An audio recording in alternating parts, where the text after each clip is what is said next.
Selamlar Ali. Eğer ki bu videoyu izliyorsanız büyük ihtimalle DM'iniz size bu videoyu gönderdi ve Curse of Strahd oynamak üzeresiniz.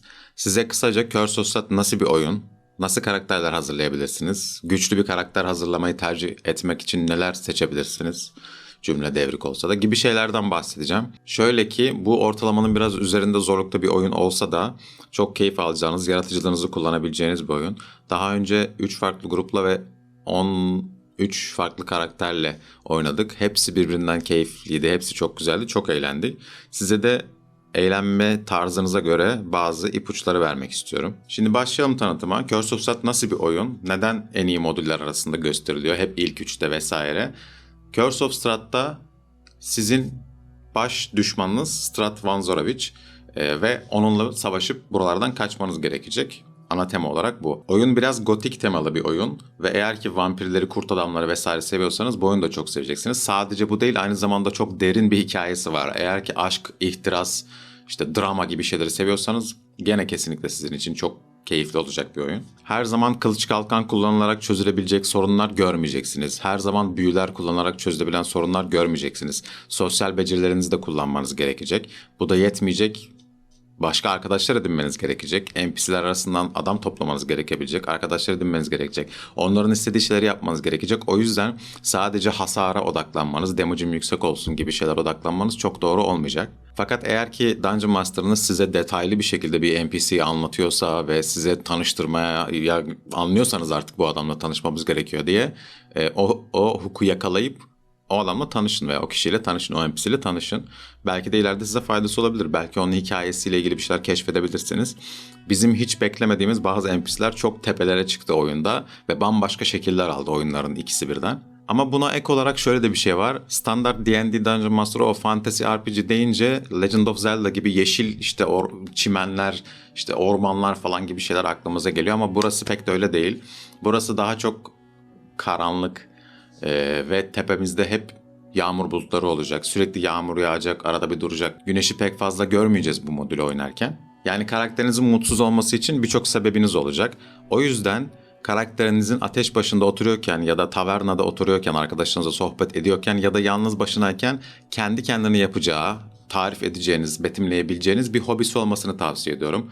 Bu hobiyi kendiniz ne isterseniz olabilir. En basit bir müzik aleti çalmak olabilir. El işleri yapan bir karakter olabilir. Kukla oynatan bir karakter olabilir. Resim yapan bir karakter olabilir. Tahta oyma işler yapan bir karakter olabilir. Ufak oyuncaklar yapan bir karakter olabilir. Bu örnekleri kendiniz çoğaltabilirsiniz. Karakteriniz yazmak istediğiniz karaktere göre çoğaltabilirsiniz. Çünkü her zaman karanlık olan bir yerde kendinizi eğlendirmek için ve karakterinizin zihnini taze tutmak için böyle şeylere ihtiyacınız olacak. Ve oyun içinde bunları ararken çok keyif alacaksınız. Çünkü mesela resim yapmak için ihtiyacınız olan malzemeleri arayıp taradığınızda, bulduğunuzda, o NPC'lerle iletişime geçtiğinizde daha da canlanacak dünya. Sizin sayenizde. Siz nereye giderseniz orası canlanır. D&D böyle bir oyun.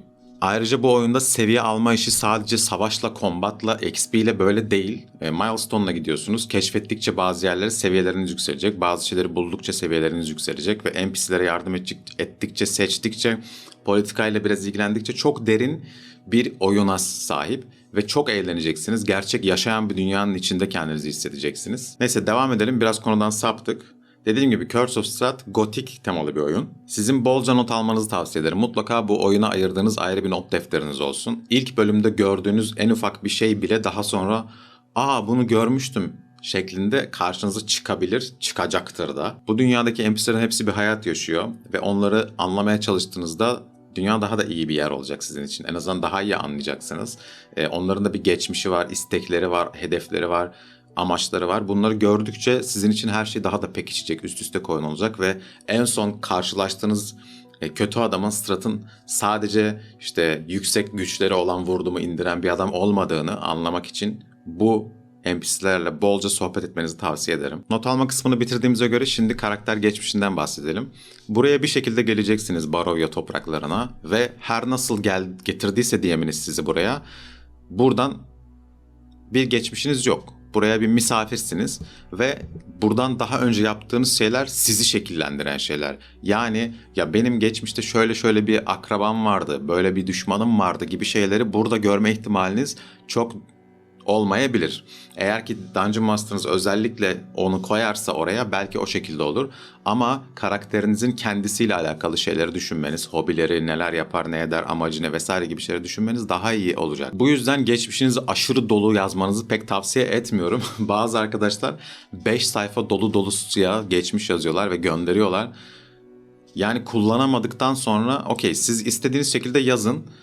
Ama görmeyi ümitle beklemenizi pek tavsiye etmiyorum. Bu DM'ler için ekstra bir şey. Kendisi yapmak isterse DM'iniz bunu yapar. Fakat unutmayın ki kahramanlarınızı şimdi burada yazacaksınız. Barovia topraklarında. O yüzden geçmişte işte bir girdim 50 tane monster'ı kestim falan gibi bir karakterle geldiğinizde ilk encounter'da öldükten sonra şimdi oyun ile ilgili az çok fikrimiz var. İşte vampirler olacak, kurt adamlar olacak, undead'ler olacak vesaire. Şimdi D&D'de bunlarla baş etmek için ihtiyacınız olan şey bir klerik, bir paladin ilk başta diyebiliriz. O yüzden ki grubunuzda 3 kişi de olabilirsiniz, 4 kişi de fark etmez.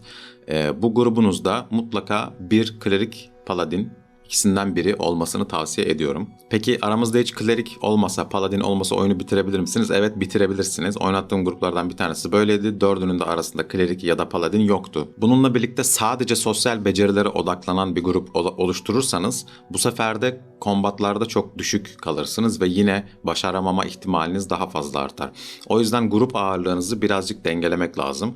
Hem savaşlarda güçlü karakterler olsun 1-2 kişi hem de sosyal encounter'larda güçlü karakterler olsun 1-2 kişi. Bu modülde dikkatsiz olursanız ve DM'inizin verdiği uyarıları dinlemezseniz ölmek biraz kolay olabilir. O yüzden karakterinize bağlandıktan sonra ya hemen de öldü gibi şeyler yaşamamak için unutmayın ki hikayenizi yavaş yavaş yazıyorsunuz. İşte bu yüzden çok fazla herkesin çıt kırıldım olmamasına dikkat edin. Bütün parti ölmesin. O yüzden karakterinizi birlikte yaratmanızı tavsiye ediyorum. Karakter geçmişinizi beraber yazmaktan bahsetmiyorum. Tabii ki isterseniz oturup beraber de yazabilirsiniz. Biz dördümüz de kaplumbağa adam olacağız ve hepimiz ninja olacağız şeklinde yaparsanız. Bu da sizin tercihiniz. Ama benim beraber yazından kastım şu. Sen ne oynayacaksın? İşte ben Cleric oynayacağım. İşte ben Fighter oynayacağım. Ben Wizard oynayacağım falan. Dördüncü kişi veya yoksa her neyse. Bu şekilde en azından kimin ne olduğunu bilmek sizin için iyi olacaktır.